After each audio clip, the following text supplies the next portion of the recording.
I said, thank you. He said, well, he told me what a mentor was. I said, thank you. And then this is where this gets interesting, right? Because then he says, great. He says, I want you to move from Montreal to Toronto. I said, well, what do you mean you want me to move from Montreal to Toronto? I don't know anybody here other than you and my brother. I don't have a job. I don't have money. He says, stop. See how fast you're allowing your present circumstances to control your thinking? I said, what do you mean? He said, you're telling me you can't do it and all the reasons why you can't. He said, lesson number one, first you make decisions, then you figure out how. I said, that.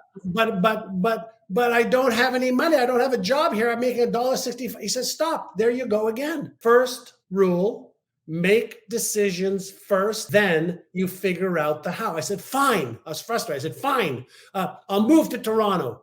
And my brother says to me, you can live with me for a while. I said, thanks. Mr. Brown says, great. The next thing, I want you to enroll in the real estate class. It starts on May the 5th. It's 5 weeks. It's $500. I said, what? You want me to go back to school? I said, I failed English and I failed math in grade 7. I left high school in grade 11. I don't do well in school. I don't want to go back to school and I don't have $500. He goes, stop. Here you go again.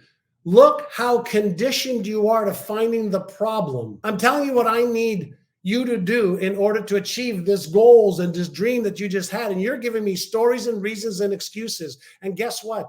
Your desire for the vision and the goals has got to be bigger than all your old stories and excuses from the past. Are you committed to coming to Toronto? Yes. Are you committed to getting to real estate and finding the money? And I reluctantly said fine. Like I was angry, fine. I ended up moving literally 3 weeks later. I borrowed money from my brother, my sister, and my father. I rolled into the real estate class at Humber College in Toronto, May 5th, 1980. June 20th, I got my real estate license. I passed the test. And Steve, do you know why I remember those dates so well? Why? Because it was the first test I passed without cheating in years. Oh, wow. That's powerful. Because I was cheating my way out of high school wherever I could. Yeah.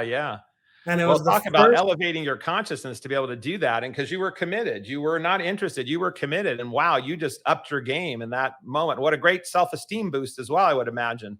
It was the first time in many, many, many years where I felt a little bit of really being proud of me and thinking maybe I'm not dumb. Maybe I can do something with my life. One man, one question, one yes changed my life. Hi, I'm Steve Rodgers. I hope you're enjoying the show. If you'd like to hear more from thought leaders, executives, CEOs, entrepreneurs, click on the link below and subscribe. We'd love to have you join us.